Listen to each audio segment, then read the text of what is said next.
Now this is not a widely known piece of either the Shelby American or Ken Miles' story, which I guess is what makes it so interesting. 1965 was a busy year for Shelby American. There was the Ford GT program in the World Sports Car Championship, plus the Daytona Cobra Coupes, although this was handed over to Alan Mann Racing for the European races. Plus, Shelby American was producing the Shelby GT350 Mustang in both street and race trim, and campaigning a Shelby GT350 in SCCA-B production sports car racing. And then there were the Cobra Roadsters in SCCA-A production sports car racing. And the company was still producing Shelby Cobra road and race cars. So there was a fair bit going on.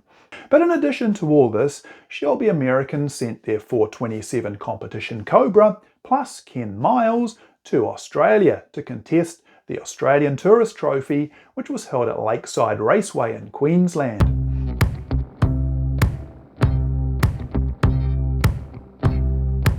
Now, I didn't actually know much about this story until about 15 years ago when I received the photograph collection of Bruce Wells. Now, Bruce was based in New South Wales at the time, but he made the trek up to Queensland to photograph the 1965 Australian Tourist Trophy. The entry list included the usual suspects. There was Spencer Martin in the Scuderia Veloci Ferrari 250 LM, and Bob Jane had his lightweight Jaguar E-Type. Frank Gardner was there driving the Mildred Maserati, and there was a Lotus 23 for Greg Cusack and a Lotus 23B for Ian Gagan. Oh, and an AC Cobra for Ron Thorpe. And Frank Mattich should have been there with his Lotus 19, which was actually the fastest sports car in Australia at the time, but he wrecked the car a few months earlier. And then there was the unlikely addition to the 15-car field of Ken Miles in the Shelby American 427 competition Cobra.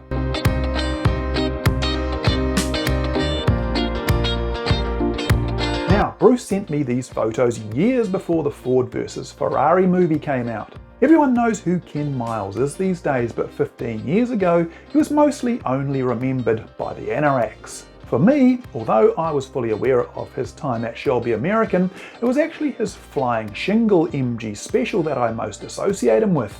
But in the 1960s, he was a big name on the world motorsport stage.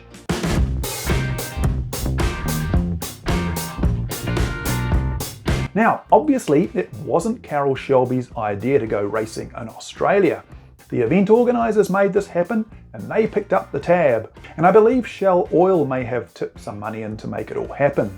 Now, the Australian TT first began in 1956 and was won by Sterling Moss in a Maserati 300S. It's actually still being held to this day, although there are a few big gaps in its history. The early races featured quite a few international drivers, but by the early 1960s, it had become a purely Australian entry. Now, during the 1960s, the headline events such as the Australian Grand Prix, the Australian Touring Car Championship and the Australian Tourist Trophy were rotated among tracks around the country. Lakeside hosted the ATCC in 1964 before being awarded the Australian Tourist Trophy for 1965, and the TT was held on November 14.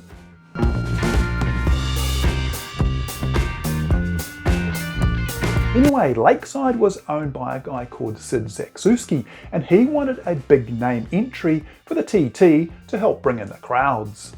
So he approached Carroll Shelby, and I've read that he actually wanted Shelby American to send across one of their Cobra Daytona coupes, but none were available. So the 427 competition Roadster was sent instead, and this was chassis CSX 3002. Now, the Cobra was shipped to Australia, and Ken Miles and New Zealand-born Shelby mechanic Ron Butler flew across for the event. And it would seem that Miles and Butler were the entirety of the Shelby crew. So that was it, 2 crew, one of which was also the driver. And Carroll Shelby himself was not there to the best of my knowledge. But regardless, there was quite a lot of promotion of the fact that Miles and the Cobra were racing at Lakeside. And Miles actually took motoring journalist John Weinthal for a few hot laps during Thursday practice. Weinthal wrote for Australian Motorsports magazine among others, and was wearing a business suit, as you did in those days. He wore no helmet and no seatbelt, and by all accounts, Miles gave him a hell of a ride.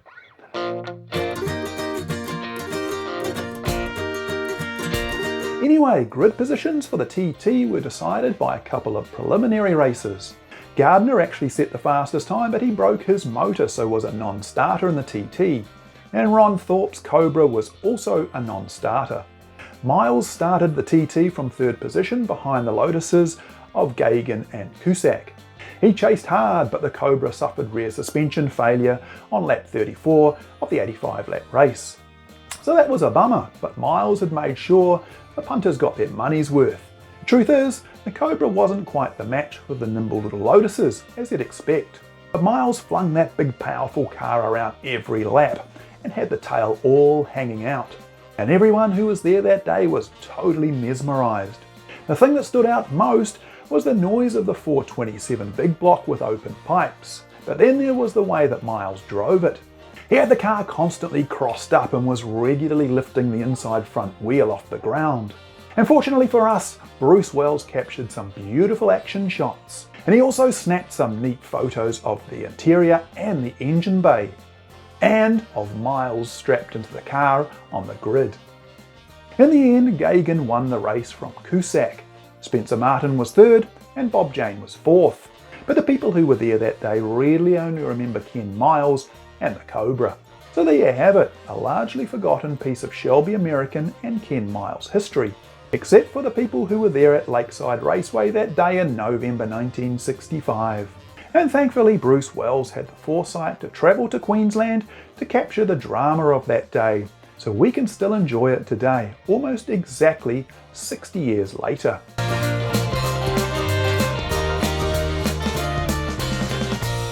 Oh, and there's one more interesting piece to this story. Despite doing a bunch of racing in 1965, Ken Miles only contested 3 races outside of the USA. And they were Le Mans 24 Hours and Monza 1000 kilometres, both of which were aboard a Ford GT40. And the Australian Tourist Trophy. And then there's the car, chassis CSX 3002. This was the only competition 427 Roadster campaigned by Shelby American. And although it didn't do a lot of racing in 1965, it only contested 1 race outside of the USA, and that was the Australian Tourist Trophy.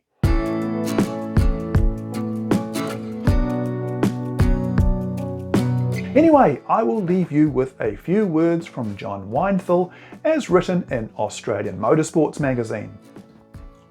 I settled into the right side passenger seat with tie tucked well into my shirt front, but without helmet or seatbelt. It was my neck, Miles said, and if I wanted to risk it, then why not? The sensations are almost beyond description. Snaking from the pits, the big car blasted off with accelerative forces which pressed me back into the seat and prevented me closing my mouth after the first initial cry of pleasure, or awe, or was it terror? Without a windscreen or helmet, the noise and wind was deafening. I thought my eardrums would burst and jammed my fingers in them for each of the next 5 runs down the straight. As Miles warmed up and started pushing through the corners, I could see he was making no allowance for passengers. We careered semi-sideways through every turn with that fantastic jolt from behind whenever the accelerator was thought of. 5 laps were fantastic. Our best was 64 seconds, Miles' best to that stage and quicker than even the Mustangs have taken Lakeside. I left Miles and the Cobra awestruck, exhilarated and educated to ride beside a top driver in a car which does the standing quarter in under 12 seconds, reaches 100 in about 10 seconds, and with a theoretical maximum of over 200 with the right gearing is really something. To sit there while he was going all out on as tight a circuit as Lakeside is really living. This Cobra tonic leaves all alcohols way behind. Now I'd love to hear from you. Did you know that Ken Miles raced the 427 Cobra in Australia? And if you did, can you add anything to the story? Either way, comment below, I'd love to hear from you. And also, were you there that day in November 1965? Again, I'd love to hear from you. Comment below. Now of course Ken Miles is no longer with us, but fortunately Lakeside Raceway still exists, and so too does chassis CSX 3002, and in fact it's considered one of the most significant Cobras of them all. This car didn't do a whole lot of racing, but there are quite a few photos of it being driven in the US by both Miles and Phil Hill. But in my opinion, these shots captured by Bruce Wells on that day at Lakeside Raceway in 1965 are the most spectacular of them all. And they also capture what an incredible wheelman Ken Miles really was. So that's all we have for you this time, folks. Hope you enjoyed this little video. If you did, please hit the like button and the subscribe button and tap that little bell thingy down below so you get a notification when I post up a new vid. Anyway, until next time, we will catch you then. See ya.